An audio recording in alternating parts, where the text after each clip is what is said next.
Madhava Kunja Vihari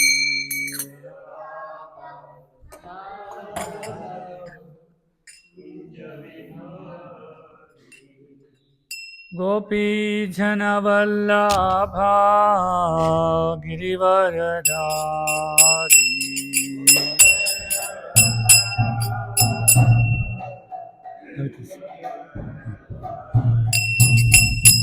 Gopi Janavallabha Girivaradari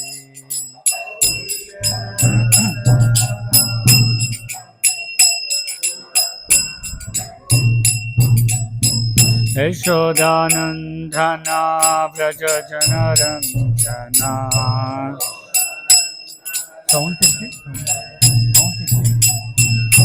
Yashodanandana Vraja Janaranjana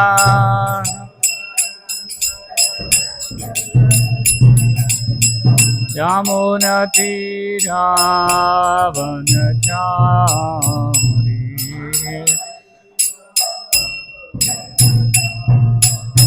Yamunatiravanachari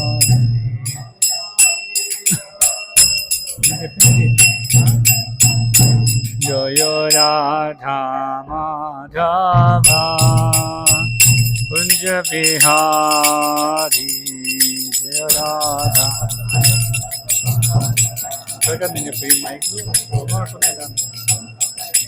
Jaya Radha Madhava Kunja Bihari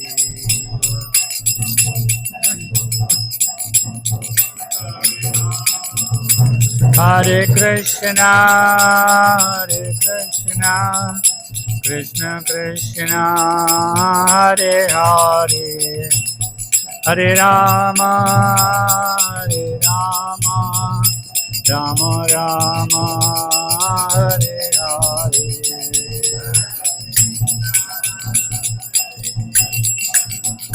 Krishna Krishna Hare Hare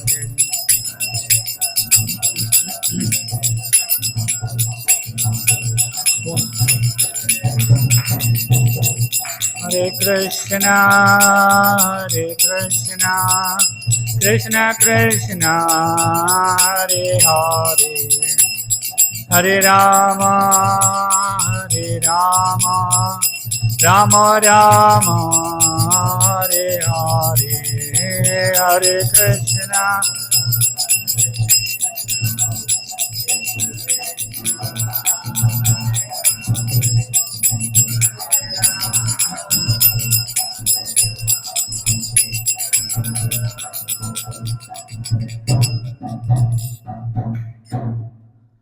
Jam Vishnupada Paramhamsa Parivadajakaacharya Ashtottara Shata Srimad Abhay Charanaravinda Bhakti Vedanta Swami Srila Prabhupada Ki Grandhara Srimad Bhagavatam Ki Jai Om Namo Bhagavate Vasudevaya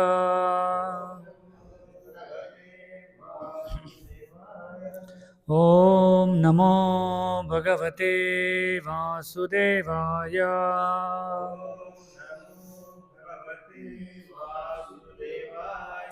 Om Namo Bhagavate Vasudevaya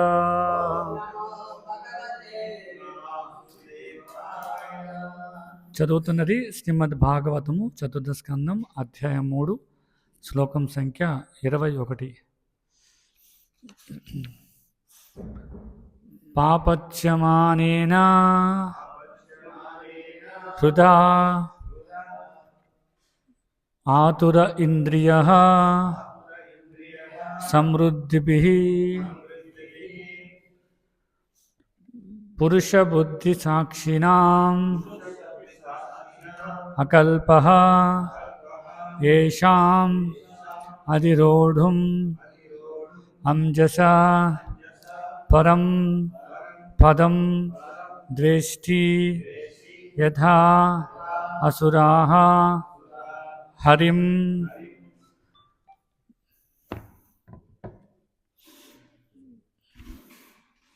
పాపచ్యమానేన హృదాతురేంద్రియః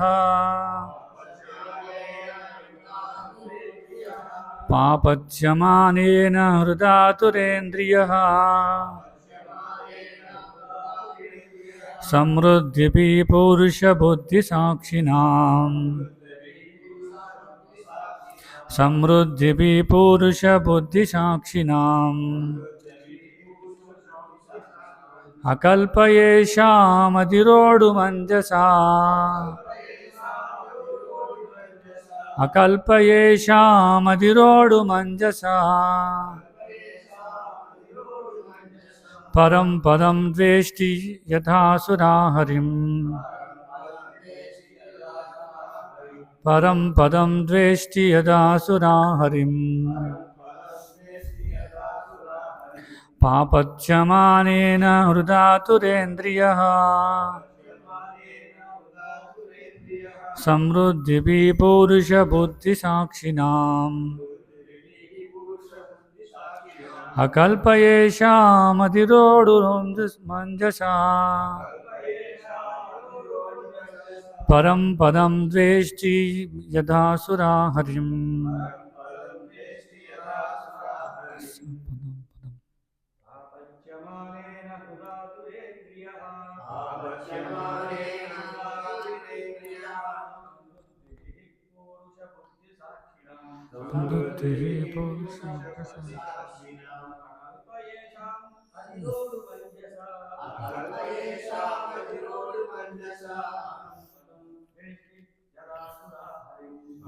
పదం ద్వేష్టి యథాసురా హరిం పాపస్యమానేన హృదాసురేంద్రియః సమృద్ధిపి పురుషశుద్ధిసాక్షిణాం అకల్పయేషామధిరోడు మంజసా పరం పదం ద్వేష్టి యథాసురా హరిం పాపచ్యమానేన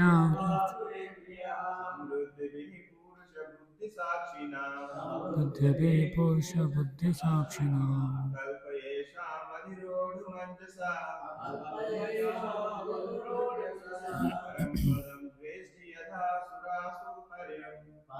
పదం ద్వేష్టి యథాసురా హరిం. ఆన్లైన్లో నుంచి చదువుతారా? హరే కృష్ణ ప్రభు. హరే కృష్ణ. ప్రణామం. పాపశ్యమానేన హృదాతురేంద్రియః పాపచ్యమానేన హృదాతురేంద్రియః సమృద్ధిభిః పురుషబుద్ధిసాక్షిణాం సమృద్ధిపి పౌరుషబుద్ధిసాక్షిణాం అకల్పయేషామధిరోడు మంజసా అకల్పయేషామధిరోడు మంజసా పరం పదం ద్వేష్టి యదసురా హరిం పరం పదం ద్వేష్టి యదాసురా హరిం. హరే కృష్ణ. హరే కృష్ణ.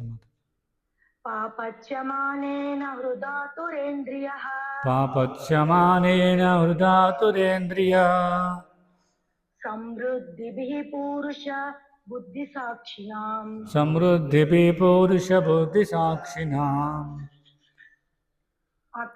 అకల్పయేషామధిరోడు మంజసా అకల్పయేషామధిరోడు మంజసా పరం పదం ద్వేష్టి యథాసురా హరిం పరం పదం ద్వేష్టి యదాసురా హరిం. ప్రతిపద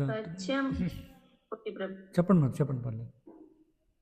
పాపచ్యమానేన హృదాతురేంద్రియా పాపచ్యమానేన హృదాతురేంద్రియా సమృద్ధిభిః పురుష బుద్ధిసాక్షిణాం సమృద్ధిపి పౌరుషబుద్ధిసాక్షిణాం అకల్పయేషామధిరోడు మంజసా అకల్పయేషామధిరోడు మంజసా పరం పదం ద్వేష్టి యథాసురా హరిం పరం పరం ద్వేష్టి యదాసురా హరిం.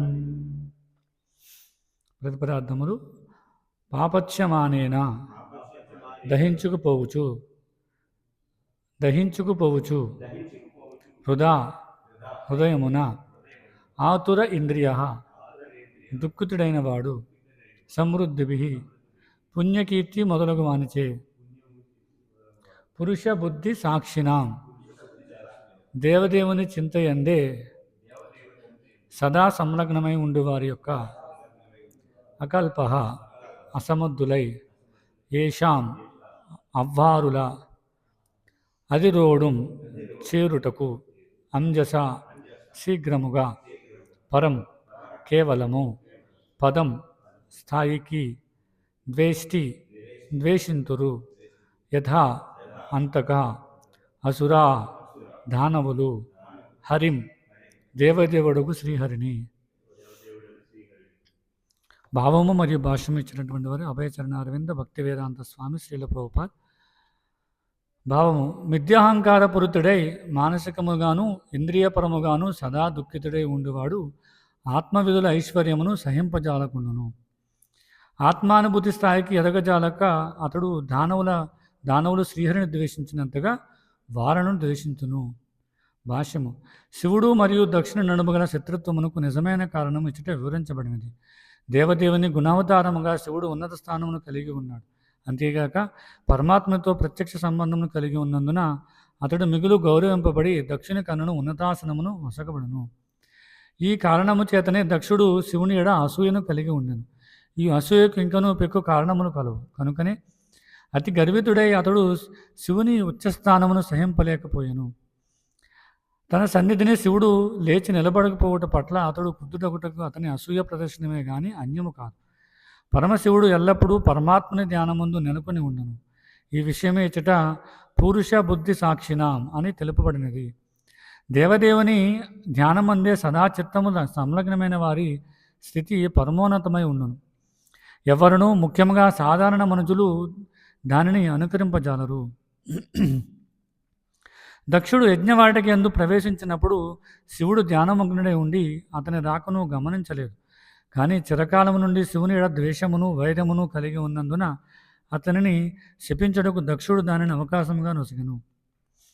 ప్రతి దేహము నందును భగవానుడు పరమాత్మ రూపమున వసించి ఉండడం కనుక నిజముగా ఆత్మానుభూతి పడిచిన వారు ప్రతి దేహము దేవదేవుని మందిరముగా గాంతురు. ఎవరైనా వందనము నొసిగినప్పుడు అది దేహమందలి పరమాత్మనికే కానీ భౌతిక దేహమును కాదు. కనుక సదా దేవదేవుని ధ్యానమునందున్నవాడు అతనికి సదా వందనములు వసుకుతున్నవాడు అనుకును. కానీ దక్షుడు ఉన్నత స్థితికి ఎదిగినవాడు కానందున వందనములు భౌతిక దేహమునికి వనరింపవచ్చునని భావించను. కనుకనే తనకు శివుడు వందనము నొసగనందున అతడు ద్వేషపూరితుడయ్యాను. శివుని వంటి ఆత్మవిధుల స్థాయికి ఎరుగజాలని వారు ఎల్లప్పుడూ అసూయాగ్రస్తులే అయి ఉందురు. ఈ విషయమున ఇచ్చట వసగబడిన ఉపమానము సమంజసముగా ఉన్నది. అసురులు అనగా దానవులు లేదా నాస్తికులు సదా దేవదేవుని ఎడ ద్వేషమును కలిగి ఉండి అతనిని సంహరింపగోరుదురు. కృష్ణుని ఎడ ద్వేషము అసూయ కలిగి ఉండి భగవద్గీతపై వ్యాఖ్యానము కావించడి నామమాత్ర పండితులు ఈ కాలమున కలరు. నన్నే సదా స్మరింపుము, నా భక్తుడు వగుము, నాకే శరణముందుము అని శ్రీకృష్ణ భగవానుడు పలికితే, అనగా మన్మనాభవ మద్భక్తో అని భగవద్గీత 18వ అధ్యాయం 65వ శ్లోకంలో కృష్ణుడు చెబితే, ఆ నామమాత్ర పండితులు శరణు పొందవలసినది శ్రీకృష్ణుడు కాదని వ్యాఖ్యానింతురు. అదే వారి ద్వేషము. అసురులు లేదా నాస్తికులు ఏ కారణము లేకనే దేవదేవుని ఎడ ద్వేషమును కలిగి ఉందురు.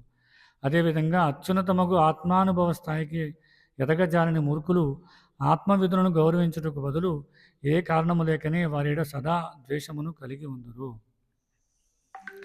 ఓం అజ్ఞానతిమిరాంధస్య జ్ఞానాంజనశలాకయా చక్షుర్మిలితం యేన తస్మై శ్రీగురవే నమః. వందేహం శ్రీగురో శ్రీయుతాపదకమలం శ్రీగురూన్ వైష్ణవాం చ శ్రీరూపం సాగ్రజాతం సహగణ రఘునాథాన్వితం తం సజీవం సాద్వైతం సావధూతం పరిజనసహితం కృష్ణచైతన్యదేవం శ్రీరాధాకృష్ణపాదాన్ సహగణ లలితా శ్రీవిశాఖాన్వితాం చ. నమో ఓం విష్ణుపాదాయ కృష్ణప్రేష్ఠాయ భూతలే శ్రీమతే భక్తివికాసస్వామిన్ ఇతి నామినే. నమో ఓం విష్ణుపాదాయ కృష్ణప్రేష్ఠాయ భూతలే శ్రీమతే భక్తివేదాంతస్వామిన్ ఇతి నామినే. నమస్తే సారస్వతే దేవే గౌరవాణి ప్రచారిణే నిర్విశేష శూన్యవాది పాశ్చాత్యదేశతారిణే.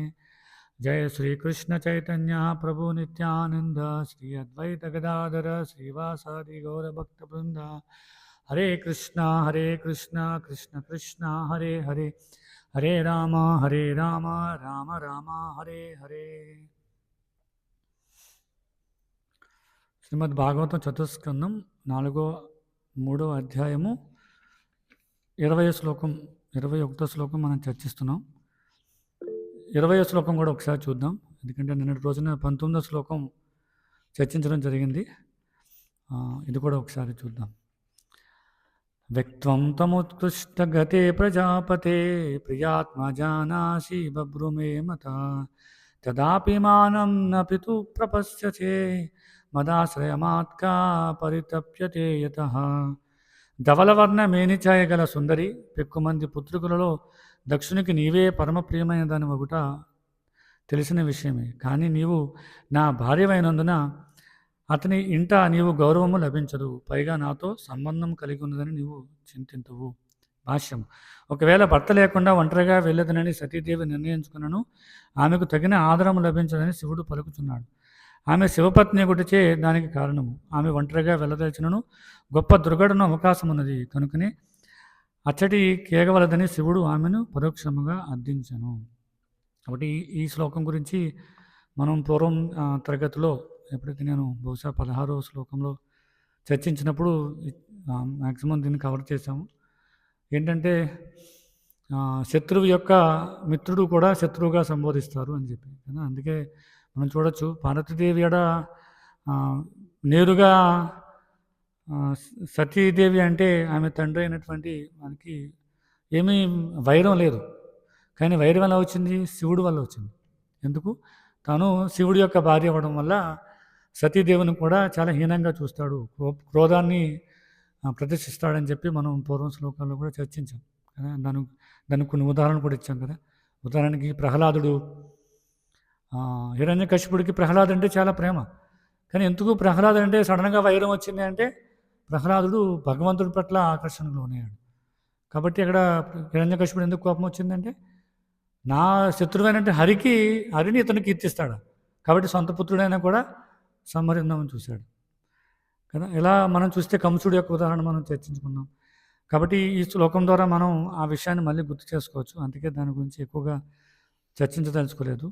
ఇక ఈరోజు శ్లోకం చూసినట్లయితే 21వ శ్లోకం, దాంట్లో శివుడు ఏం చెప్తున్నాడు అంటే ఆధ్యాత్మిక గురువుగా, ఈ సృష్టి మొత్తానికి ఆధ్యాత్మిక గురువుగా ఇక్కడ శివుడు చాలా విలువైనటువంటి ఆచరింపదగినటువంటి విషయాల గురించి మనకు ఉపదేశాలు ఇస్తున్నాడు అనమాట. చూడొచ్చు ఈ శ్లోకంలో భాష్యంలో ముఖ్యంగా ప్రభుపాద వివరిస్తున్నారు. ఎందుకంటే ముందు మనం చూడొచ్చు, కొన్ని శ్లోకాల ముందు మనం చూడొచ్చు అసూయాపరులైనటువంటి అహంకారపూరితమైనటువంటి వ్యక్తుల ఇంటికి వాళ్ళు ఆహ్వానించినా కూడా వెళ్ళకూడదని చెప్పి శివుడు చెప్తున్నాడు అనమాట కదా. నువ్వు చెప్పేది ధర్మమే, ఎందుకంటే పుత్రుడు తండ్రి ఇంటికో లేదంటే మిత్రుడి ఇంటికో గురువుది ఇంటికో పిలవకపోయినా ఆహ్వానం లేకపోయినా వెళ్ళాలి, కానీ ఆ వ్యక్తి ద్వేషపూరితంగా అసూయపరుగుతూ ఉంటే వాళ్ళ ఇంటికి వెళ్ళాల్సిన అవసరం లేదని చెప్పి శివుడు చెప్తున్నాడు కదా. ఇక్కడ మనం చూసినట్టయితే ఈ శ్లోకంలో ముఖ్యంగా శివుడు దక్షుడి యొక్క నిజమైన వ్యక్తిత్వాన్ని, ఆయన యొక్క ఏ విధమైన వ్యక్తిత్వాన్ని ప్రదర్శిస్తున్నాడనే విషయాన్ని మనం ఈ శ్లోకంలో శివుడు వివరిస్తున్నాడు అన్నమాట కదా. ముందు రాజ్యాల్లో కూడా మనం చూడొచ్చు, దక్షుడు ఏం చెప్తున్నాడు? దక్షుడు శివుడిని శపిస్తున్నాడు కదా. ఎన్నో అభాండాలు వేశాడు, ఎన్నో రకమైన కారణాలు చూపించాడు అనమాట దక్షుడు శివుడి పైన. శివుడు అలాంటి వాడు బూడిద రాసుకుంటాడు కదా, శ్మశానంలో ఉంటాడు, ఆయన కళ్ళేమో కోతి కళ్ళులా ఉంటాయి, ఇలా ఎన్నో దూషించాడు అనమాట. కానీ అవి మనం చూస్తే శాస్త్రోక్తంగా మనం చూసినట్టయితే అన్నీ కూడా అబద్ధాలు కదా. అవన్నీ నిజమా? కాదు, అవన్నీ అబద్ధం. కానీ ఇప్పుడు శివుడు ఏదైతే దక్షుడు గురించి చెప్తున్నాడో ఇవన్నీ కూడా నిజమైనమాట. ఎందుకు అంటే శివుడు సాక్షాత్తు భగవంతుడి యొక్క శుద్ధ భక్తుడు, వైష్ణవానం యథాశంభవం అంటారు. కాబట్టి భగవంతుడి యొక్క శుద్ధ భక్తుడు కాబట్టి ఆయన అబద్ధం చెప్పడు. ఆయన ఈ దేహాత్మ బుద్ధితో లేడు. కానీ దక్షుడు దేహాత్మ బుద్ధితో ఉండి ఏం చేశాడు అంటే శివుని దూషించాడు, ఎన్నో కారణాలు చెప్పాడు. శివుని దూషించడానికి ఎన్నో కారణాలు చెప్పాడు, కానీ అవన్నీ కూడా అబద్ధాలు. కానీ ఇక్కడ శివుడు చెప్పే విషయం ఏదైతే ఉందో, మనం ఇప్పుడు ఏదైతే చర్చించుకోబోతున్నామో ఈ శ్లోకంలో భాష్య రూపంలో ప్రభుపాదులు ఇచ్చినటువంటి విషయాలు ఏమున్నాయో అవన్నీ కూడా నిజాలు కదా.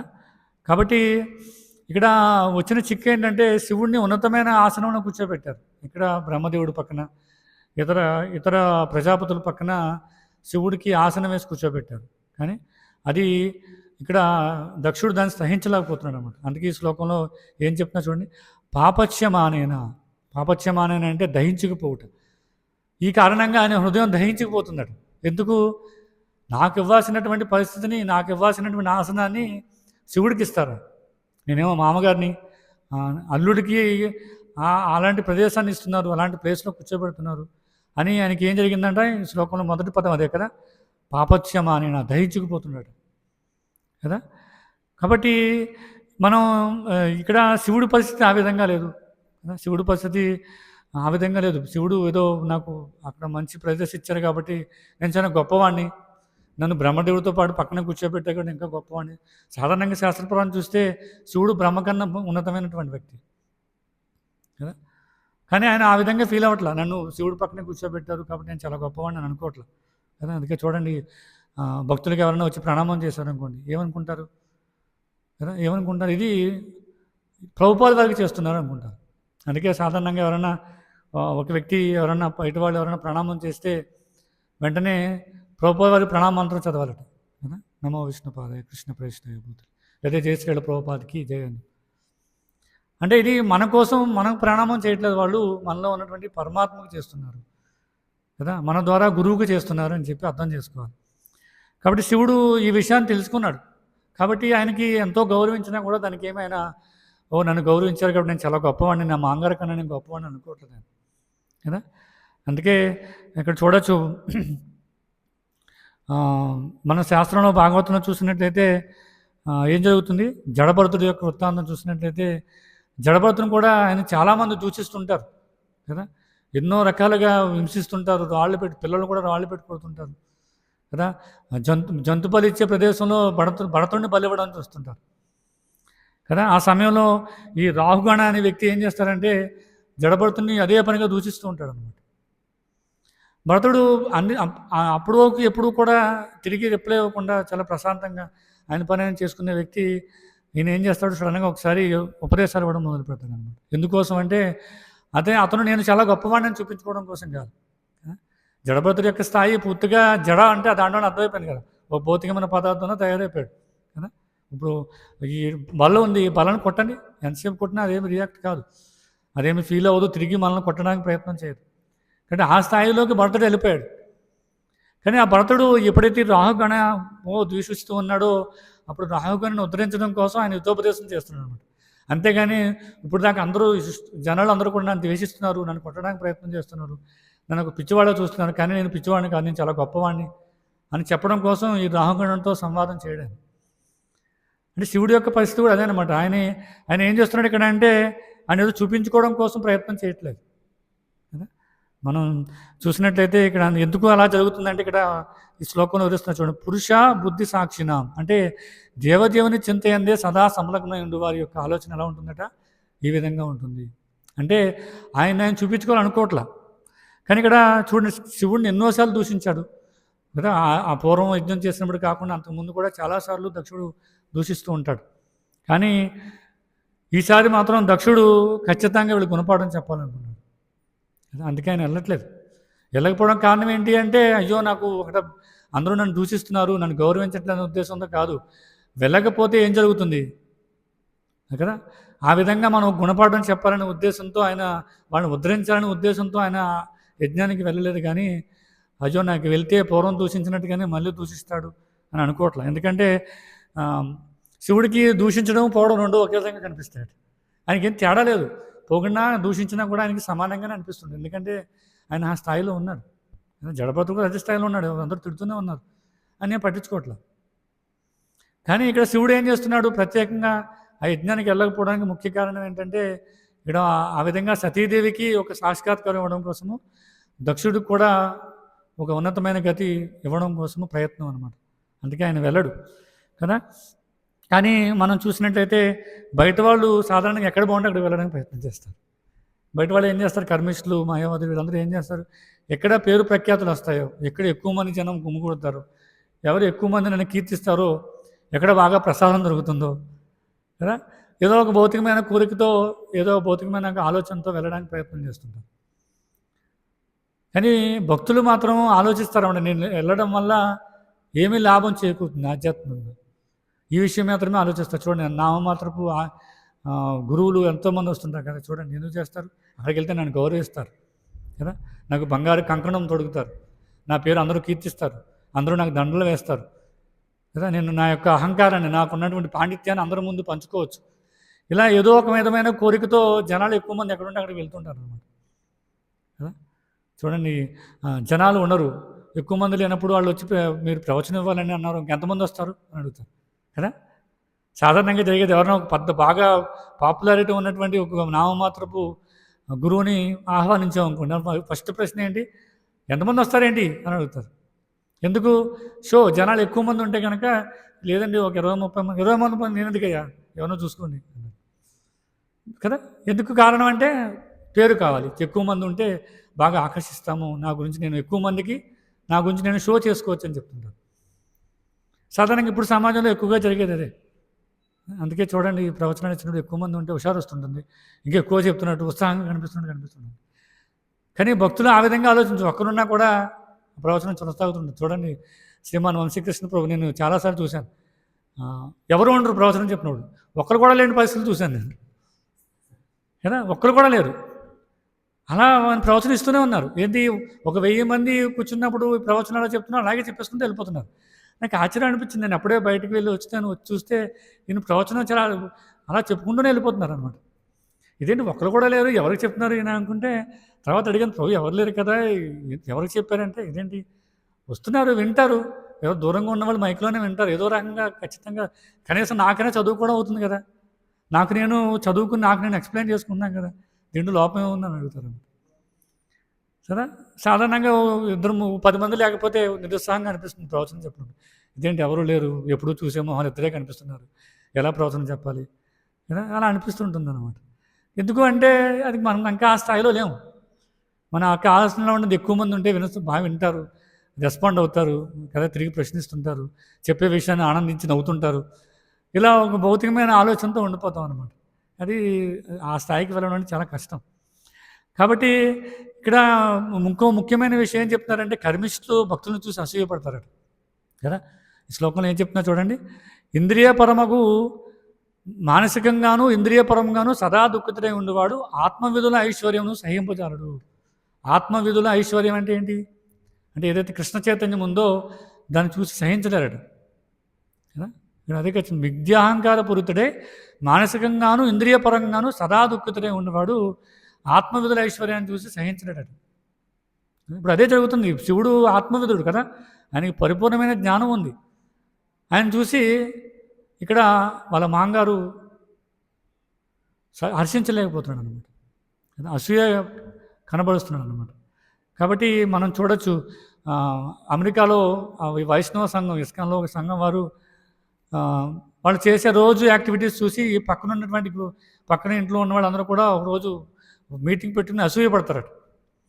ఎందుకు, మనమేమో పొద్దున్న ఉదయం లేచినప్పుడు సాయంత్రం దాకా ఆఫీస్ అని అది అని ఇదని కాలేజ్ తిరుగుతూ అన్ని 100 కిలోమీటర్లు వెళ్ళి ఉద్యోగం చేసి ధనం సంపాదించుకొచ్చి ఎంతో ప్రయాసపడితే మనకు కొంచెం ఆనందం, ఏదో కొద్దిగా క్షణికమైన ఆనందం లభిస్తుంది, మనకు ఆహారం లభిస్తుంది. మరి ఈ హరే కృష్ణ వాళ్ళు ఏంటి, ఒక సంఘంగా ఏర్పడ్డారు, వీళ్ళు ఎవరు ఏ పని చేయట్లేదు, అది ఎవరు ఉద్యోగం చేయట్లేదు, వ్యాపారం చేయట్లేదు, చక్కగా అన్నీ సమకూడుతున్నాయి, మంచి భవనం కట్టారు, చక్కగా సమయానికి ప్రసాదం లభిస్తుంది, నృత్యం చేస్తున్నారు ఆనందంగా, ఇది ఎలా సాధ్యమవుతుందని అసూయపడతారట కదా. చెప్తున్నాను ప్రభువుల వారు, ఈ అసూయపడడం అనేది అన్ని చోట్ల ఉంటుంది. కాబట్టి ఇక్కడ దక్షుడు కూడా ఆ విధంగానే అసూయపడుతున్నాడు. ఏంటి, శివుడికి ఉన్నతమైన సంపద లేదు కదా, ఎక్కువ మంది సంతానం లేరు కదా, మరి శివుడికి ఎలా సాధ్యమవుతుంది ఇలా ఆనందంగా, ఎంత దూషించినా కూడా ఆయన ఏం పట్టించుకోకుండా నిత్యం ఆనందంగా ఉండడం, ఆత్మారామంగా ఉండడం, ఇవన్నీ శివుడికి ఎలా సాధ్యమవుతుంది అని ఆశ్చర్యపోతున్నాడు దక్షుడు. ఆశ్చర్యంతో ఏమొచ్చింది, అసూయ కలిగింది. అసూయ కలిగి ఏం చేస్తున్నాడు అంటే, అందుకే చెప్తున్నా చూడండి, తర్వాత చివరిలో చెప్తున్నా చూడండి, పరంపదం ద్వేష్టి యథాసురా హరిం అని చెప్తున్నారు. అంటే ఈ దక్షుని ఇక్కడ అసురాన్ని సంబోధిస్తున్నాడు శివుడు. ఎందుకంటే ఆయన హరియ ద్వేష్టి కదా, ఇక్కడ ఏం చెప్తున్నారు, ద్వేష్టి అని చెప్తున్నారు. ద్వేష్టి హరిం అంటే హరి యొక్క ద్వేష్టిగా ఉన్నాడు, హరి యొక్క భక్తుల యొక్క ద్వేష్టిగా ఉన్నాడు అని చెప్తున్నారు. అందుకే ఇక్కడ చూడండి, ఇక్కడ ఏం పదం ఉపయోగించారు, పరంపదం అని చెప్పారు. పరంపదం అంటే ప్రతిపదార్థాలు ఏమిచ్చారు చూడండి, కేవలము ఆ స్థాయికి, ఏ స్థాయికి, శుద్ధ భక్తుల యొక్క స్థాయికి, భగవంతుడి యొక్క భక్తుల స్థాయికి రాలేనటువంటి వాళ్ళు ఏం చేస్తారట, అసూయ చెంది వాళ్ళపైన ద్వేషాన్ని పెంచుకుంటారట. పరంపదం అనేది సాధ్యమైన విషయం కాదు, అది అందరికీ సులభంగా వచ్చేది కంటూ కాదు, అసూయ పెంచుకుంటారు అన్నమాట. కాబట్టి మనం శాస్త్రంలో ముఖ్యంగా శ్రీమద్ భాగవతంలో చూస్తే ఎన్నో వృత్తాంతాలు ఉన్నాయి కదా. ఉదాహరణకి పౌండ్రకుడు లేదా శిశుపాలుడు చూడొచ్చు కదా. శిశుపాలుడు ఏం చేస్తాడు, ఆయన భగవంతుడి యొక్క స్థాయికి రాలేడు కదా. మనం చూస్తే భౌతికంగా చూస్తే శిశుపాలుడు కృష్ణుడి కన్నా ఉన్నతంగా కనిపిస్తుంటాడు, కానీ కృష్ణుడి యొక్క స్థాయికి అందరూ కృష్ణుడిని కీర్తిస్తుంటారు. ఈయనకి అసూయ కదా. రాజసూయజ్ఞం చేసినప్పుడు ఏం చేస్తారు, భగవంతుని కృష్ణుడిని ఆయన మూలంగా పెడతారన్నమాట కదా, యజ్ఞ పురుషునిగా పెడతారు. నచ్చదు శిశుపాలుడికి, ఎన్నో అందరి ముందు దూషిస్తుంటాడు. నువ్వు ఎక్కడ పుట్టావో తెలియదు, ఎవరికి పుట్టావో తెలియదు, నువ్వు అసలు నీది ఏ కులమో తెలియదు, ఏ జాతో తెలియదు, నిన్ను కీర్తిస్తున్నారని చెప్పి చాలా దారుణంగా దూషిస్తాడు అన్నమాట. ఎందుకు, కృష్ణుడి యొక్క స్థాయికి రాలేక, సాధ్యం కాదు, ఎవరికి సాధ్యమవుతుంది సృష్టిలో, రాలేక అసూయ కలుగుతుంది కదా. తర్వాత పౌండ్రకుడు ఏం చేస్తాడు, ఆయనగా వసుదేవుడిగా తయారైపోతాడు కదా. ఎలాగా, చతుర్భుజ నారాయణ రూపంలో ఆయనకాయనే చేతులు 4 చేతులు సృష్టించుకుంటారట. ఎలాగా అంటే చూస్తాం కదా, మనం నాటకాలు వేసినప్పుడు ఏం చేస్తారు, విష్ణు యొక్క రూపాన్ని సృష్టించాలంటే ఏదో ప్లాస్టిక్ పదార్థాలను వేటో పెట్టి వాటికి 4 భుజాలు పెట్టి కదా శంకు చక్ర గదా పద్మాలు ఇస్తారు. ఇతను కూడా అంతే, నేను భగవంతుడిని అని ఆలోచనతో ఏం చేస్తున్నాడు అంటే ఏదైతే భౌతికమైన పదార్థాలు ఉన్నాయో వాటితో 4 చేతులు చతుర్భుజాలు తయారు చేసుకుని ఆయన వాసుదేవుడిగా చలామణి అవుతున్నాడు కదా. అది సృష్టి విరుద్ధం. కాబట్టి కృష్ణుడు ఏం చేస్తాడు, నిజమైన చక్రాన్ని తీసుకొచ్చి అబద్ధపు చక్రాన్ని దహించేస్తాడు, సమ్మతించేస్తాడు. మనం చూడొచ్చు. కాబట్టి ఇలా ఎన్నో వృత్తాంతాలు మనం భాగవతంలో చూడొచ్చు అనమాట కదా. ఇప్పుడు ఉదాహరణకి హిరణ్యకశిపుడు చెప్తాడు ప్రహ్లాదుడికి ఏమని, నీ యొక్క హరి నా ముందుకు రావడానికి భయపడతాడు, ఎందుకంటే ఎప్పుడైతే హరి నా ముందుకు వస్తాడో నా చేత సంహరించబడతాడండి కదా. ఏంటి కారణం అంటే, నేను హరికన్నా గొప్పవాడిని, నా ముందు హరి వచ్చి నుంచుంటే నా చేతిలో మరణిస్తాడని భయంతో నా ముందుకు రాలేడు నీ యొక్క హరిని చెప్తాను. అంటే ఇది చాలా కష్టం అనేది అర్థం చేసుకోవడం.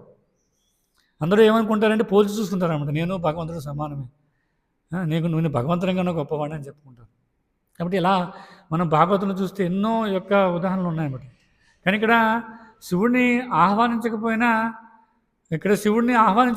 ఏమో దక్షుడు ఏమనుకున్నాడు, నేను ఆహ్వానించకపోయినా బలవంతంగానే శివుడు ఇక్కడికి వస్తాడు కాబట్టి నేను మళ్ళీ అతను దూషించి నేను చాలా గొప్పవాడిని చూపించుకోవచ్చు అనుకుంటున్నాడు. చూడండి ఎంత ఆశ్చర్యకరమైన విషయం. శివుడిని ఆహ్వానించలేదు ఈసారి, కానీ ఆయనకు తెలుసు నా పుత్రికి ఖచ్చితంగా వస్తుంది, కాబట్టి నా పుత్రికి కారణంగా శివుడు కూడా ఇక్కడికి వస్తాడు. అంటే ఏంటి, మళ్ళీ సేమ్ ఎలాగైతే కృష్ణుడితో సమానం అవ్వాలి కదా, కృష్ణుని దూషించవచ్చు, కృష్ణుడు నాకన్నా చిన్నవాడు, ఇలా ఆలోచిస్తూ ఉన్నారో వాళ్ళకి పతనం మొదలవుతుంది. కాబట్టి ఇక్కడ దక్షుడు కూడా ఏమనుకున్నాడు, బలవంతంగానే సరే శివుడు మళ్ళీ ఇక్కడికి వస్తాడు, కానీ ఈసారి మాత్రం శివుని వదిలిపెట్టను, ఆయన దూషించి పంపిస్తాను, ఆ విధంగా నేనేంటో నేను జనాలందరికీ కూడా చూపిస్తాను, నా యొక్క అధికారం, ఉన్నతమైన అధికారం ఏదైతే ఉందో దాన్ని నేను చూపించుకుంటానని చెప్తాను కదా. ఎందుకంటే ఆయన ప్రజాపతులకి అధ్యక్షుడు. ముందు శ్లోకాలే చెప్తున్నారు, బ్రహ్మదేవుడు శివుడిని ప్రజాపతులకు అధ్యక్షుడిగా నియమించాడు. కాబట్టి అధ్యక్ష పదవిని చూపించుకోవడం కోసం ఏ పని చేస్తున్నాడు, శివుడిని పాముగా వాడుకుందాం అనుకుంటున్నాడు. అది సాధ్యమవుతుందా కదా. మన చరిత్రలో చూడొచ్చు, కృష్ణుడిని పాముగా వాడుకుని ఎంతోమంది పతనం అయ్యారు కదా. ఇప్పుడు సమాజం కూడా చూడొచ్చు, ఇది ఎప్పటి నుంచో కొనసాగుతుంది, ఇప్పటికి కూడా ఎంతోమంది కృష్ణుడిని వాడుకుంటూ వాళ్ళు పొట్ట నింపుకుంటుంటారు, వాళ్ళు పేరు ప్రఖ్యాతులు గడిస్తుంటారు. చూడొచ్చు ఎంతోమంది ఏం చెప్తారు, భగవద్గీత చెప్తారు, కృష్ణుడి గురించి చెప్తారు, కానీ కృష్ణుడు భగవంతుడు ఒప్పుకోరు.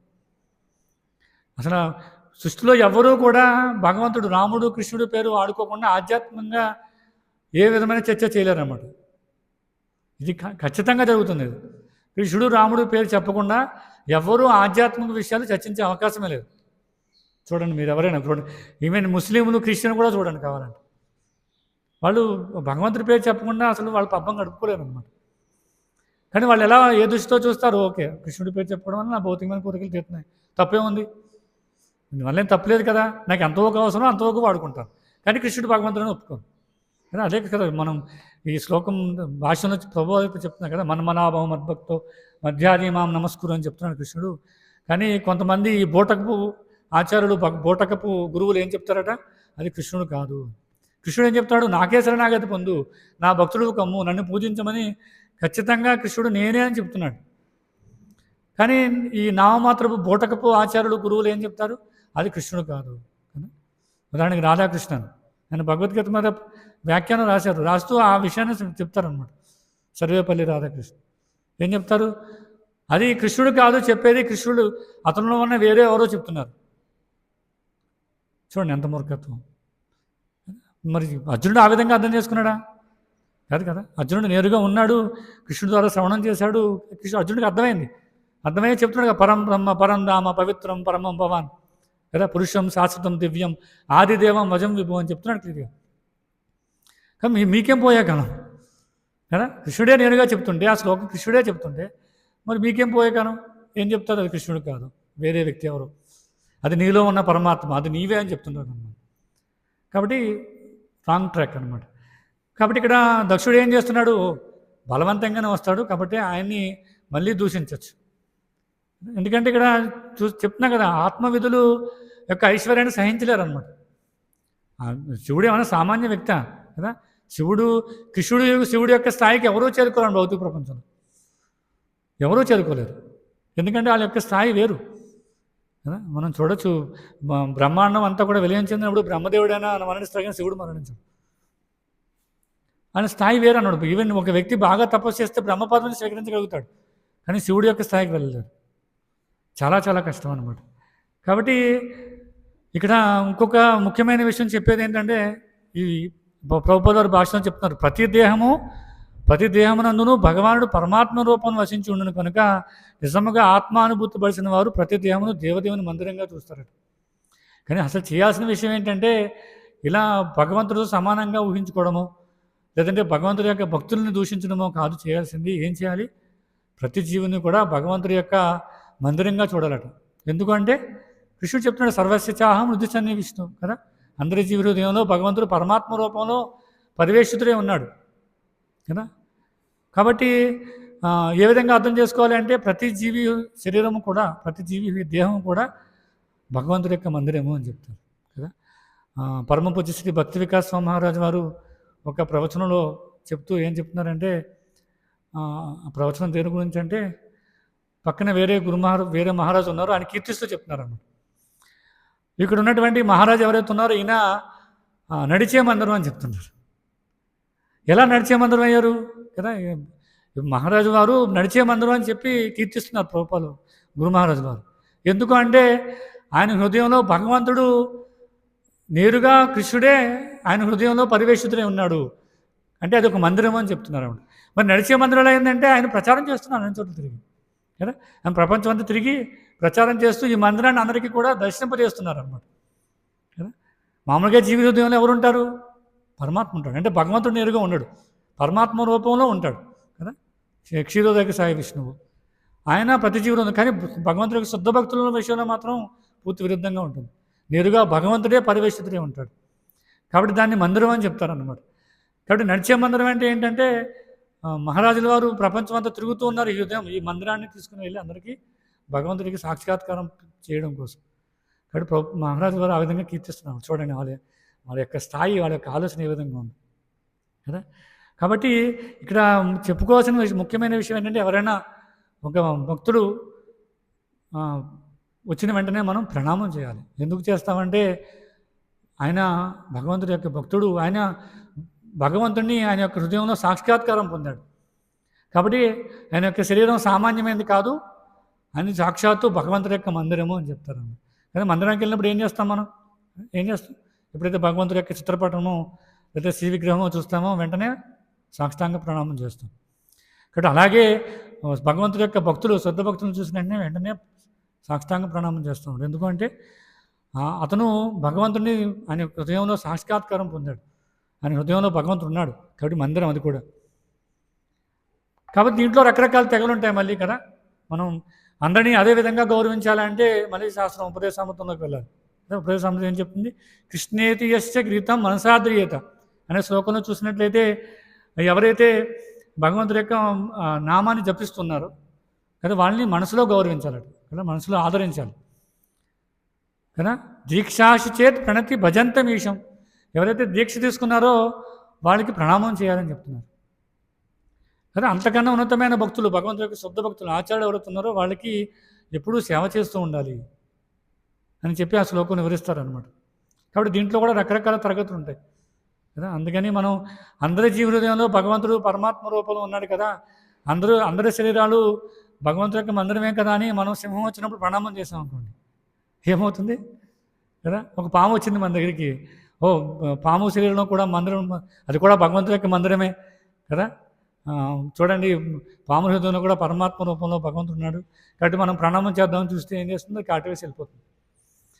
అది కరెక్ట్ కాదు. అది ఎలా ఆలోచించాలంటే అది ఒక భక్తిభావంతో అందరినీ ఉద్ధరించాలి, దీంట్లో వ్యత్యాసం లేదని చూడాలన్నమాట కదా. అది పండితుడికి సాధ్యమవుతుంది. అందుకే ఏం చెప్తారు, సునీచేన స్వపాకేచ పండితా సమదర్శన, అది పండితుడికి సాధ్యమవుతుంది, అందరినీ సమానంగా చూడడం కదా. అది అందరికీ సాధ్యం కాదు. కానీ చూసే భావం ఎలా ఉండాలంటే అందరూ కూడా భగవంతుడి యొక్క బిడ్డలే, అందరూ కూడా భగవంతుడి యొక్క అంశలే. కాబట్టి ఎవరి ఎడ కూడా ద్వేషాన్ని పెంచుకోకూడదు. అంటే గౌరవించే స్థాయిలో రకరకాలు ఉంటాయి కానీ ద్వేషించే స్థాయిలో మాత్రము అందరికీ సమానమే, ఎవరూ ద్వేషించడానికి లేదనమాట. అంటే ఒక వ్యక్తి పూర్తిగా శరణాగతి పొందలేదు కాబట్టి ఆయన దూషించవచ్చు కదా. ఒక వ్యక్తి ఇప్పుడే వస్తున్నాడు, ఆయనకి ఏమీ తెలియదు కాబట్టి తెలియకుండా ఏదో తప్పులు చేస్తున్నాడు కాబట్టి దూషించవచ్చు, అది మంచిది కాదు. మళ్ళీ గౌరవించడంలో తేడాలు ఉంటాయి. కొత్తగా వచ్చిన వ్యక్తికి మనం ప్రణామం చేయం. ఎవరైతే దీక్ష అయినటువంటి వ్యక్తులు ఎవరవుతున్నారో వాళ్ళు దీక్ష కానటువంటి వ్యక్తులకి, కొత్తగా వచ్చిన వాళ్ళకి కింద పడి సాష్టాంగ ప్రణామం చేయరు. ఎందుకు? వ్యత్యాసం ఉంది. కానీ దూషించే విధంలోనూ అసూయ పొందే విషయంలో మాత్రం వ్యత్యాసం ఉండదు, అందరూ సమానంగా చూస్తారు. ఇతను ఇప్పుడే వస్తున్నాడు, కొత్తవాడు కాబట్టి వీడినైనా తిట్టేయచ్చు, ఏదైనా దూషించవచ్చు, అది కాదు. మళ్ళీ దానికి కూడా తరగతులు ఉంటాయి. ఎవరైనా మంచి స్థాయిలో ఉన్నారో, ఎవరైతే పెద్దవాళ్ళు ఉన్నారో వాళ్ళు మందలించవచ్చు, మళ్ళీ అందరూ మందలించడానికి ఉండదు కదా. అదేంటండి మరి అందరినీ సమానంగా చూడమన్నారు, ఎవరిని దూషించకూడదు, ఎవరిని కూడా మందలించకూడదు అని చెప్తున్నారు. మరి టెంపుల్ ప్రెసిడెంట్ ఏంటి, ఎవరో కొత్త వాళ్ళు వస్తుంటే వాళ్ళు 2 నెలల నుంచి వస్తున్నారు కదా, మనం వాళ్ళు ఎందుకు మందలిస్తున్నారు, అలా చేయకపోతే ఎందుకు చెప్తున్నారంటే వాళ్ళకి హక్కు ఉంది, వాళ్ళు ఆ స్థాయిలో ఉన్నారు కాబట్టి. వాళ్ళు ఎందుకు చెప్తున్నారంటే వాళ్ళ యొక్క ఉద్ధరణ కోసం, వాళ్ళని ఇంకా ఆధ్యాత్మికంగా పెంపొందించడం కోసం వాళ్ళు కొంచెం కరెక్షన్స్ చేస్తుంటారు. అది అందరూ చేయకూడదు మళ్ళీ. కాబట్టి ఈ మొదటి స్థాయిలో ఉన్న వాళ్ళు అందరూ కూడా ఎలా ఉండాలి అంటే అందరినీ గౌరవించాలి, ఎవరిని కూడా ద్వేషించకూడదు, ఎవరిని కూడా కించపరచకూడదు, ఈ ఉద్దేశంతో ఉండాలన్నమాట కదా. కానీ దక్షుడు ఆ స్థాయిలో కూడా లేడు. దక్షుడు ఏం చేస్తున్నాడు, ఎప్పుడు ఏ విధంగా శివుని దూషిద్దామని చూస్తున్నాడు. ఎందుకు కారణం అంటే ఈ శ్లోకంలో చెప్తున్నారు, ఆయన యొక్క ఐశ్వర్యాన్ని చూసి సహించలేకపోతున్నాడు. ఇతనేమో చాలా గొప్పగా ఎన్నో బంగారు నాణ్యాలు, ఎన్నో లక్షల ఆవుల్ని, ఎంతోమంది బ్రాహ్మణుని పిలిచి ఎంతో వైభవపేతంగా ఎంత యజ్ఞం చేస్తున్నాడు, కానీ ఆయన ఎవరు గౌరవించట్లేదు. శివుడికి ఏమీ లేదు, మంచి వస్త్రధారణ లేదు, మంచి ఐశ్వర్యం లేదు చూడడానికి కదా, పిల్లలు లేరు, ఏమున్నాయి? శివుణ్ణి ఒక నామమాత్రంగా, ఒక భౌతికంగా చూస్తే ఆయన కీర్తించడానికి ఏమున్నాయి? కానీ చాలామంది గౌరవిస్తున్నారు కదా, బ్రహ్మదేవుడితో సమానంగా ఆసనం వేశారు, అందరూ కీర్తిస్తున్నారు, అందరూ గౌరవిస్తున్నారు. అసూయ అనమాట కదా. కాబట్టి మనం చూడొచ్చు భౌతిక ప్రపంచంలో ఎక్కువ మంది అలాగే ఉంటారన్నమాట. మనం చూస్తున్న భక్తులను దూషిస్తుంటారు, హరే కృష్ణుడికి పని పాట లేదు అని చెప్తుంటారు కదా. మనం బయటికి ప్రచారం చేయడానికి వెళ్ళినప్పుడు, పుస్తక వితరణ చేసినప్పుడు, లేకపోతే సొంత కుటుంబ సభ్యులనే వ్యతిరేకత వస్తుంటుంది కదా. చాలామంది అంటుంటారు, చాలామంది ఇది వ్యక్తం చేస్తుంటారు, మా ఇంట్లో వాళ్ళు ఎప్పుడు తిడుతూ ఉన్నారండి, మీకు పని పాట లేదు, ఎప్పుడు కృష్ణుడు అంటుంటారు, హరే కృష్ణ అంటుంటారు, అది దూషిస్తున్నారని చెప్తుంటారు. ఎందుకు అంటే ఇదేంటి ఇంత ప్రశాంతంగా ఎలా ఉండగలుగుతున్నాడు వీడు? ఖచ్చితంగా ఉంటుంది. నేను కొన్ని సందర్భాల్లో చూశాను, ఒక సోదరుల్లో ఒకడేమో కృష్ణ చైతన్యం ఉంటాడు, ఇంకొకడేమో బాగా కష్టపడి పనిచేస్తుంటాడు, ఆ సాఫ్ట్వేర్ అదే డాక్టర్ ఇంజనీర్ ఏదో అవుతాడు, చాలా కష్టపడి పనిచేస్తుంటాడు. చూస్తే ఇతను నిరంతరం ఎప్పుడు 24 గంటలు కష్టపడి పనిచేస్తున్నట్టు ఉంటాడు, కానీ ఎప్పుడు దుఃఖంగా కదా, మానసిక ఆరోగ్యంతో మానసికంగా క్షోభిస్తూ ఎప్పుడు డిప్రెషన్లో ఉన్నట్టు కనిపిస్తుంటాడు. కానీ పక్క వ్యక్తి ఐశ్వర్యం ఉండదు, బాగా సంపాదన ఉండదు, అన్నలాగా మంచి కార్లు బిల్డింగులు ఇవేం కొనడు, కానీ ఆనందంగా కనిపిస్తుంది. ఎప్పుడు హుషారుగా మంచిగా నీట్గా వస్త్రధారణ వేసుకుంటాడు కదా. చూడండి భక్తులు చూస్తే ఎలా ఉంటే చక్కగా ఎప్పుడు తెల్లని వస్త్రాలు, కానీ ఎప్పుడు నీట్గా ఉతికిన బట్టలు వేసుకుంటారు, తిలకధారణ చేస్తారు, కంటిమాలు పెట్టుకుంటారు, చాలా శుచిగా కనిపిస్తుంటారు. చూస్తే చాలా ఆనందంగా అనిపిస్తుంది, ఎప్పుడు నవ్వుతూ ఉంటారు. కానీ అదే అదే అతని యొక్క వేరే సోదరుడు ఎవరైతే ఉన్నారో అతను బాగా సంపాదిస్తుంటాడు, కానీ చిన్న చిన్న పొట్టి పొట్టి షార్ట్స్ వేసుకుంటాడు. ఎందుకంటే కల్చర్ అది. ఎందుకంటే ఎప్పుడు కూర్చుని జీన్స్ ప్యాంట్లు లేదంటే మంచిగా వస్త్రధారణ వేసి కూర్చుంటే ఎక్కువసేపు కూర్చోలేదు, విసుగొస్తుంది. ఎందుకంటే మనసులో ఆనందం లేనప్పుడు శరీరం కూడా దుఃఖానికి లోనవుతుంటుంది అనమాట. కూర్చున్న చోటు నచ్చదు, ఎంత ఏసీ ఉంటుంది చూడండి విపరీతమైన చల్లగా అనిపిస్తుంది, కానీ వేడిగా ఉంటుంది కదా. చల్లగా ఉంటుంది కానీ వేడిగా ఉంటుంది అది. మనం రామాయణంలో చూడొచ్చు, హనుమంతుడు ఎప్పుడైతే సీతాదేవిని వెతకడం కోసం వెళ్ళి ప్రయత్నం చేసినప్పుడు సీతాదేవిని చూసిన వెంటనే సీతాదేవి ఎలా ఉంటుందంట, మొత్తం ఆమె ఈ రాముడి నుంచి దూరమైనటువంటి బాధతో ఆయన మొత్తం ఆమె వేసుకున్నటువంటి వస్త్రాలన్నీ కూడా తడిచిపోతాయంట కన్నీటితో కదా. కన్నీటితో తడిచిపోతాయంటే అదే సమయంలో ఆమె ఈ తీవ్ర వేదన వల్ల ఆ వస్త్రాలు ఏవైతున్నాయో వెంటనే ఆరిపోతుంటాయంట కదా.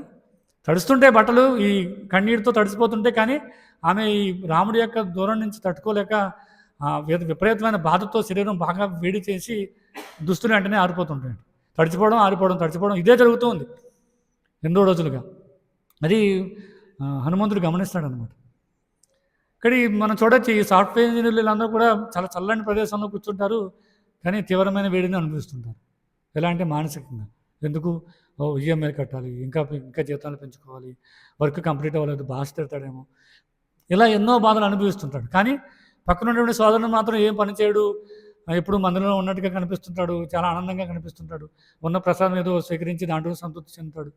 ఇది చూసిన మిగతా బంధువుల వారికి కూడా అది లోపలికి వెళ్ళదన్నమాట కదా. ఓ పక్కనేమో ఎంత కష్టపడుతున్నాడు, తల్లిదండ్రులు కూడా అర్థం కాదు, వాళ్ళ సొంత తల్లిదండ్రులకి ఇద్దరిని కన్నదే ఒకళ్ళే కదా, కానీ వాళ్ళకి కూడా అర్థం కాదు. ఇదేంటి వీడేమో ఎంత కష్టపడుతున్నాడు, ఎప్పుడు ఈఎంఐలు అంటున్నాడు, అంటే నేను టెన్షన్ పడుతూనే ఉన్నాడు, జాబ్ ఉంటుందో పోతుందని టెన్షన్ పడుతున్నాడు, ఎప్పుడు ఫోన్ చేసినా కూడా బిజీగా ఉన్నాను, తర్వాత మాట్లాడుతాను అంటాడు. ఈ చిన్నవాడిని చూస్తేనేమో చాలా ప్రశాంతంగా, అమ్మ ఏం చేస్తున్నావు, ఎలా ఉన్నావు, ఏం చేస్తున్నావు, జపం చేసావా, చాలా ప్రశాంతంగా అడుగుతున్నాడు. ఇది ఎలా సాధ్యమవుతుందని అనుకుంటారు అన్నమాట కదా. కానీ భౌతిక ప్రపంచం ఎలా ఉంటుంది, ఎక్కువ శాతం మంది బాగా ధనం సంపాదించేవాడు, ఎందుకంటే వాళ్ళు తిరిగిస్తుంటారు కదా, భౌతికమైన పదార్థాలు భౌతికమైన వస్తువులు కొని పంపుతూ ఉంటారు. అమ్మ మీకు ఇంట్లోకి పోయింది కాబట్టి వాషింగ్ మిషన్ కొని పంపుతున్నాను తీసుకో. ఇది భక్తుడు ఇవ్వలేడు, ఎందుకంటే భక్తుడి యొక్క సంపాదన అంతంత మాత్రంగా ఉంటుంది, ఉన్నదాంతో సంతృప్తి చెందుతాడు కాబట్టి అది ఇవ్వలేడు. ఎక్కువ శాతం మంది భౌతికంగా ఆలోచిస్తారు కాబట్టి పెద్ద పుత్రుడు అంటే ఎక్కువ ఇష్టం ఉంటుంది, ఎవరైతే జాబ్ చేస్తున్నారో వాళ్ళంటే ఎక్కువ ఇష్టం ఉంటుంది. ఎందుకంటే కొంతమంది సహించలేరు, ఏదంటే ఏం పని చేయకుండా మేము చెప్పినా కూడా వినకుండా వెళ్ళిపోయాడు, ఆనందాన్ని అనుభవిస్తున్నాడు, ఏ విధంగా సాధ్యమవుతుంది, ఆశ్చర్యంగా అనిపించి అసూయ కలుగుతుంది అనమాట. అదే ఈ శ్లోకంలో ప్రభుపాల వారు ఈ భాషలో వివరిస్తూ ఉన్నారు. భక్తులను చూసి కర్మిష్ఠులు, ఈ సామాన్య జనులు, నాస్తికులు, చూడండి నాస్తికులు వీళ్ళు కూడా సహించలేరని చెప్తున్నారు. కానీ అందుకే ఏం చెప్తున్నారు చూడండి, అసురుడు అనగా దానవులు నాస్తికులు సదా దేవదేవుని ద్వేషం కలిగి ఉండి అతన్ని సంహరింపకూడదు కదా. చూడటం ఏం చేస్తున్నారు, అసురుడు కృష్ణుడిని భగవంతుడిని సంహరిందామని చూశారు, కానీ అది సాధ్యం కాదు కదా. కృష్ణుని ఎడ ద్వేషము అసూయ కలిగి ఉండి భగవద్గీతపై వ్యాఖ్యానం కావించి నామమాత్ర పండితులు కూడా ఇలాగే ఉంటారు. అంటే అసురులే వాళ్ళు కూడా ఎలాగా, వాళ్ళు నేరుగా కృష్ణుడే సంహరిందామని చెప్పి చూస్తే వీళ్ళేం చేస్తున్నారు, కృష్ణుడి యొక్క జ్ఞానాన్ని నశింపజేద్దామని చూస్తారు కదా. వాళ్ళు నేరుగా కృష్ణుడితో యుద్ధం చేసి కృష్ణుడిని చంపేద్దామని చూస్తారు. కానీ వీళ్ళు ఎవరైతే తత్వాన్ని ప్రచారం చేద్దామని అనుకుంటారో వీళ్ళందరూ ఏం చేస్తారట, కృష్ణుడి ఇచ్చిన జ్ఞానాన్ని చంపేద్దామని చూస్తారు. అందుకే తప్పుడు వ్యాఖ్యానాలు ఇస్తుంటారు. కాబట్టి చాలా చాలా గొప్ప ప్రమాదం అన్నమాట. ఈ అసురులుగా అనబడే వాళ్ళు ఇక్కడ కూడా ఉండే అనుయాయులు ఉండొచ్చు కదా. పూర్వం మనం చూడొచ్చు ఎన్నో యుద్ధాలు, అసురులతో ఉన్న వాళ్ళందరూ కూడా నశించిపోయారు కదా, భక్తులతో ఉన్న వాళ్ళందరూ కూడా ఆనందాన్ని పొందారు. అలాగే ఈ జ్ఞానాన్ని ఎవరైతే తప్పుగా వ్యాఖ్యానిస్తున్నారో వాళ్ళతో వెళ్ళే వాళ్ళందరూ కూడా నశించిపోతారు. ఎంతోమంది చూడండి, ఎంతోమంది భాషలు ఇస్తున్నారు భగవద్గీత పైన, చివరికి నేనే భగవంతుడని చెప్తారు, నేనే ఆది గురువుని చెప్తారు, ఎన్నో రకాలుగా వాళ్ళు సంబోధించుకుంటున్నారు. కాబట్టి ఎవరైతే వాళ్ళు కూడా ఫాలో అవుతుంటారో వాళ్ళందరూ కూడా నశించిపోతారు కాలక్రమంలో. కాబట్టి ఇక్కడ ముఖ్యంగా తెలుసుకోవాల్సిన విషయం ఏంటంటే, ఎవరైతే ఆత్మవిధులు ఎవరైతే ఉన్నారో, ఆధ్యాత్మిక జ్ఞానాన్ని తత్వత తెలుసుకున్నారో వాళ్ళని గౌరవించాలి. చాలా చాలా ముఖ్యమైన విషయం. ఏమీ చేయకపోయినా ప్రభుపాద చెప్తారు, ఎవరైతే ఇప్పుడున్న కలియుగం ఇప్పుడు సమాజంలో హరే కృష్ణ వాళ్ళు చాలా బాగా చేస్తున్నారు అని హర్షిస్తే చాలట వాళ్ళు ముక్తి సాధించేస్తారట. అర్థమైంది కదా? ప్రభుపాల్ వారు చెప్తారు ఒక చోట, వాళ్ళు ఏమీ చేయాల్సిన అవసరం లేదు. వీళ్ళు హరే కృష్ణ వాళ్ళు చాలా మంచి పని చేస్తున్నారు, చాలా ఆనందాన్ని పొందుతున్నారు, హరే కృష్ణ అని చెప్తూ ఉంటారు, ఇది చాలా మంచి విషయం అని చెప్పి హర్షిస్తే చాలట, వాళ్ళు ఉన్నత గతిని పొందుతారని చెప్తారు. ఎందుకంటే ఎక్కువ శాతం భౌతిక ప్రపంచంలో ఇప్పుడు ద్వేషించే వాళ్ళు ఉంటారు. ఎవరో అరుదుగా మాత్రమే చాలా మంచి కార్యక్రమాలు చేస్తున్నారనే వాళ్ళు చాలా తక్కువ ఉంటారు. కాబట్టి అలా ఎవరైతే అనుకుంటారో అది సరిపోతుందని చెప్తారన్నమాట. అందుకని చూడండి, అందుకే ఈ ఆత్మవిధులు ఎవరైతే ఉన్నారో వాళ్ళ యొక్క ఐశ్వర్యాన్ని, వాళ్ళలో ఉన్నటువంటి ఆధ్యాత్మిక జ్ఞానాన్ని, వాళ్ళలో ఉన్నటువంటి ఈ భక్తి మార్గాన్ని చూసి కనీసం మనం ఆ స్థాయిలో చేయలేకపోయినా కనీసం హర్షిస్తే చాలట. వాడికి ఏదో విధంగా కొంచెం సేవ చేసి ఏదో ఫలమో ఏదో తునమో ఇచ్చి సంతృప్తి పరిస్తే సరిపోతుంది కలియుగం. దాని ద్వారా ఏం చేస్తారు? అందరితో ఆగిపోతుందా అంటే కాదు. ఎందుకంటే మనం భక్తులను కీర్తించాం కాబట్టి ఆ భక్తులు ఏదో రకంగా వీళ్ళని ఉద్ధరించడానికి ప్రయత్నం చేస్తారు. ఆ విధంగా వాళ్ళు ముక్తి సాధిస్తారనమాట. కాబట్టి ముక్తి సాధించడం అంటే మీరు బాగా చేస్తారని చెప్పి వెళ్ళిపోతే సరిపోదు కదా. హర్షించాలి అంటే అది కాదు, సేవ చేస్తూ ఉండాలి, ఏదో వాళ్ళకి కావాల్సిన ఏదో ఇస్తూ ఉండి ప్రచారం చేయడంలో వాళ్ళకి సహాయం చేస్తూ ఉంటే అప్పుడు వాళ్ళు కూడా భక్తులతో పాటు పరమగతిని పొందుతారన్నమాట. కాబట్టి భక్తులను ద్వేషించడము, దూషించడం అనేది ఏ విధంగానూ మంచిది కాదని చెప్పి ప్రభుపాల్ వారు ఈ భాష్యం ద్వారా మనకి వివరిస్తున్నారన్నమాట కదా. అందుకే చివరిలో ఏం చెప్తున్నా చూడండి, అత్యున్నతమగు ఆత్మానుభూతి స్థాయికి ఎదగజాలని మూర్ఖులు ఆత్మవిధులను గౌరవించడానికి బదులు ఏ కారణం లేకనే వారి ఎడ సదా ద్వేషం కలిగి ఉందరు. వాళ్ళు వెళ్ళలేరు కాబట్టి ఏం చేస్తారు? ఎప్పుడూ వాళ్ళ పైన ద్వేషాన్ని కలిగిస్తుంటారు కదా. ఎందుకంటే భౌతికమైన కోరికలు, ఇంద్రియ భోగ ప్రవృత్తి ఉండడం వల్ల వాళ్ళు ఈ విషయాన్ని అర్థం చేసుకోలేరు, రావడానికి ఇష్టపడరు అన్నమాట. కాబట్టి ఇష్టం లేనప్పుడు ఏం చేస్తారు అంటే అది కాదని చెప్తారు. మనకు తెలియకపోతే ఏం చెప్తాం? సాధారణంగా అది లేదని చెప్తారు. సైంటిస్టులు చెప్పేది అదే ఎక్కువగా. మనకు తెలుసుకోవడానికి పూర్తిగా ఇంట్రెస్ట్ లేదు, అంత జ్ఞానం మన దగ్గర లేదు, ఆ స్థాయి మన దగ్గర లేదు. ఏం చెప్తారు? అది లేదు, ఏదో ఉందని చెప్తారు కదా. అలాగే వచ్చినాయి కదా చూడండి, బిగ్ బ్యాంగ్ థియరీ ఎలా వచ్చింది? పూర్తిగా ఆధ్యాత్మిక జ్ఞానం తెలుసుకోలేరు, అసలు ఈ భౌతిక సృష్టిలో పదార్థాలు ఎలా వచ్చినాయి, ఇవి జ్ఞానం లేదు, వాళ్ళు తత్వత అర్థం చేసుకోలేదు. కాబట్టి ఏం చేశారు? కొత్త తత్వాన్ని తీసుకొచ్చారు, బిగ్ బ్యాంగ్ థియరీ. మనిషి కోతి నుంచి వచ్చాడు. ఇలా కొత్త కొత్త విధానాన్ని కూడా ప్రవేశపెట్టారు. ఎందుకంటే వాళ్ళకి అసలు విషయం తెలుసుకోవడానికి సమయం లేదు, ఆ శక్తి లేదు, ఆ జ్ఞానం లేదు. కాబట్టి ఏం చేస్తారు? వీటిని పక్కన పెట్టేసి కొత్త తీసుకొస్తారు. దానివల్ల ఏమవుతుంది? చివరికి దుఃఖం మిగులుతుంది, ఆనందం అయితే రాదు కదా. హరే కృష్ణ.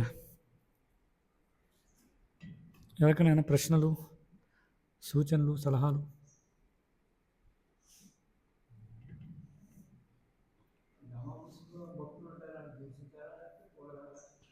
ఇక్కడ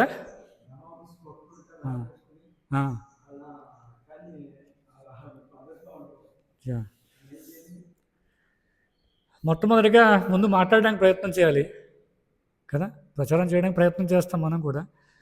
కాకపోతే వాళ్ళు మాట్లాడే విధానం చూసి మరీ మూర్ఖులైతే వదిలేసి వెళ్ళిపోవాలి. ఎందుకంటే వైష్ణవ అపరాధం అవుతుంది అక్కడి నుంచి కదా, నామాపరాధం అవుతుంది. కాబట్టి వినగలిగే వాళ్ళు ఉంటే, కొంతమంది చూడడానికి ఎలా ఉంటారంటే ఎప్పుడు వ్యతిరేకంగానే కనిపిస్తుంటారు, కానీ ఎప్పుడైతే కూర్చోబెట్టి మాట్లాడటం వాళ్ళు మారిపోతారు. కొంతమంది ఆ స్థాయిలో కూడా ఉంటారు. అంటే వాళ్ళకి ఎవరికి చెప్పేవాళ్ళు లేక, ఇప్పుడు ఎవరికి చెప్పేవాళ్ళు లేక ఆ జ్ఞానాన్ని తీసుకోవడానికి అవకాశం లేక ఏం చేస్తారు? ఆ జ్ఞానం ఇప్పుడు దాకా లేదు కాబట్టి అజ్ఞానంతో, అమాయకులైనటువంటి అజ్ఞానంలో ఏం చేస్తారు? తీసి పక్కన పెట్టేస్తారు అన్నమాట. కానీ ఎప్పుడైతే కొంచెం భక్తులు వెళ్ళి ప్రచారం చేయడం మొదలు పెడతారు, మనందరం అలా వచ్చిన వాళ్ళు మనకు తెలిసే ఉన్నాం కదా. మనం పూర్వం ముఖ్యమే అజ్ఞానమే. అంటే నేనైతే మిమ్మల్ని అందరూ అనడానికి నాకు రాత లేదనుకోండి, నేనైతే అలాంటి వాడిని, అలాంటి మూర్ఖుడు స్థాయి నుంచి వచ్చినట్టు వాడిని.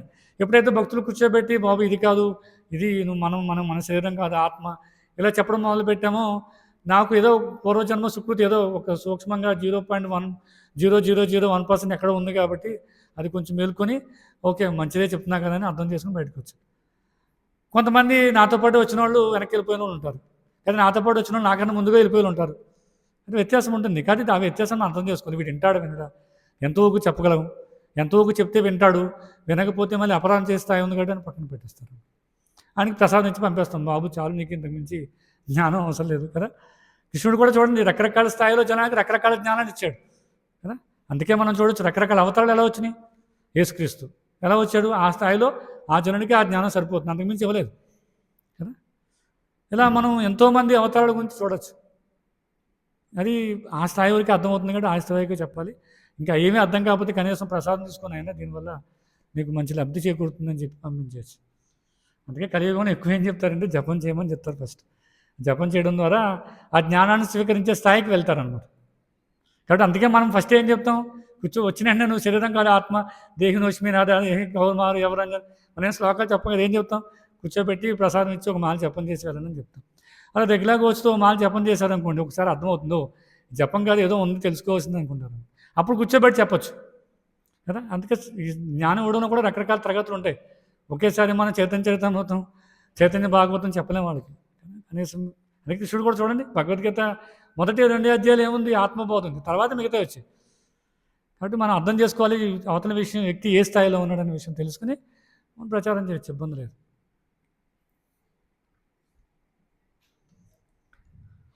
హరే కృష్ణ. గ్రంథరాజ్ శ్రీమద్ భాగవతంకి జై, జగద్గురు శ్రీల ప్రభుపాదికి జై. హరే కృష్ణ. ఏమైనా ప్రశ్న ఉందా శ్యామానంద ప్రభు? ప్రభు సంస్థాన ఉద్యమంలో వచ్చిన ప్రభుపాదుల వారి ఉద్యమంలో ఉన్నట్టుగా చెప్పడానికి ఎందుకు కొన్ని సమయాలలో ఎందుకు అలా నిజాన్ని తప్పిస్తూ ప్రేమపూర్వకంగా ప్రచారం చేయాలి, ప్రేమపూర్వకంగా ప్రచారం చేయాలి అంటే ఇప్పుడు ఆచరణ ఇచ్చిన సిద్ధాంతాల నియమాలను కూడా వాళ్ళు ప్రత్యేక కదా దాంతో ఉన్న సారాన్ని గ్రహించడానికి కాకుంటారు కదా. ఎందుకు ఎక్కువ శాతం ప్రేమగా పోవాలి, కఠినంగా ఒక గురువు ఏ విధంగా అయితే కఠినంగా శిక్షిస్తుంది కదా, నేర్చుకుంటాడు శిక్షణ వాడు కఠినంగా శిక్షించకుండా మంచి వాడిని మంచి భాగం చెప్తుంటే ఎందుకు ఈ విధంగా ప్రచార ఉద్యమంలో అని నాకు డౌట్. యాక్చువల్గా ఏం జరిగిందంటే, ఎప్పుడో ఒకసారి ఎవరో ఒక వ్యక్తి పరిస్థితుల్లో నేరుగా భగవంతుడు ఇచ్చినటువంటి జ్ఞానాన్ని ఈ నియమాలను చెప్పకుండా ఎవరో కొంతమంది వ్యక్తులు మారుంటారు. దాన్ని బ్రిడ్జ్ టీచింగ్ అంటారు అన్నమాట. మీకు అర్థమైంది కదా. ఆ బ్రిడ్జ్ టీచింగ్ చేసినప్పుడు ఎవరో 2-3 సక్సెస్ అయి ఉంటారు. దాన్ని పట్టుకుని అందరూ ఇంకా బ్రిడ్జ్ టీచింగ్లో ఎలా అయిపోయిందంటే ఇది తీవ్ర స్థాయికి వెళ్ళిపోయింది అనమాట. అన్నిటినీ కూడా ఏం చెప్తున్నారు, ఉదాహరణకి మిడ్ డే మీల్స్, లేదంటే హాస్పిటల్స్, ఏవైతే రకరకాలు ఉన్నాయో వీటన్నిటిని కూడా ఏం చెప్తారంటే ఇది చేయకూడదు కదా, మనం ప్రభుపాల వారికి చెప్పలేదు కదా అంటే, లేదు ఇది బ్రిడ్జ్ టీచింగ్. మనం ముందు వెళ్ళాడికి ఆహారాన్ని కడుపు నింపుతాము, కడుపు నింపినప్పుడు వాళ్ళు సంతృప్తి చెంది మన దగ్గరికి వస్తారు, అప్పుడు మనం ప్రచారం చేస్తాం, వాళ్ళు భక్తులు అయిపోతారు అని చెప్తారు. మీకు అర్థమైంది కదా. కానీ కొన్ని సడలింపులు ఉన్నా ఆ సడలింపులు ఎంతవరకు ఉండాలంటే కనీస నియమాలు ఏవైతే ఉన్నాయో ప్రభుపాలు వచ్చినటువంటివి, భగవంతుడు ఇచ్చినటువంటివి, వాటిలో ఎప్పుడూ కూడా ఖచ్చితంగా కాంప్రమైజ్ కాకూడదు. మీరు అర్థం చేసుకోండి.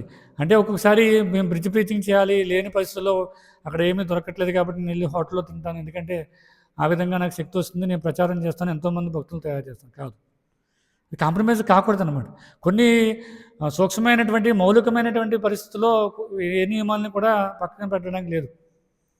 బ్రిడ్జ్ టీచింగ్ అని చెప్పి ఇప్పుడు సొసైటీలో ఎలా అయిపోయిందంటే అన్నింటినీ కూడా బ్రిడ్జ్ టీచింగ్లోనే చూపిస్తున్నారు కదా.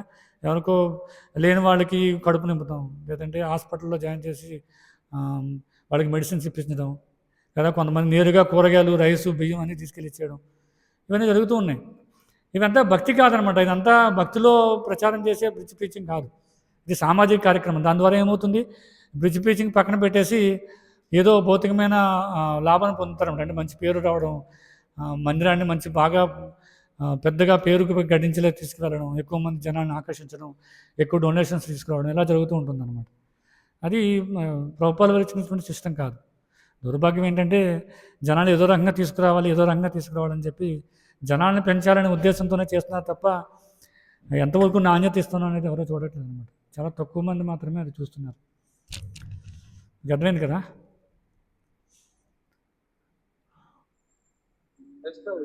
హరే కృష్ణ. గ్రంథరాజ్ శ్రీమద్ భాగవతంకి జై, జగద్గురు శ్రీల ప్రభుపాదికి జై. వాంఛాకల్పతరుభ్యశ్చ కృపా సింధుభ్యేవ చ పతితానాం పావనేభ్యో వైష్ణవేభ్యో నమో నమః.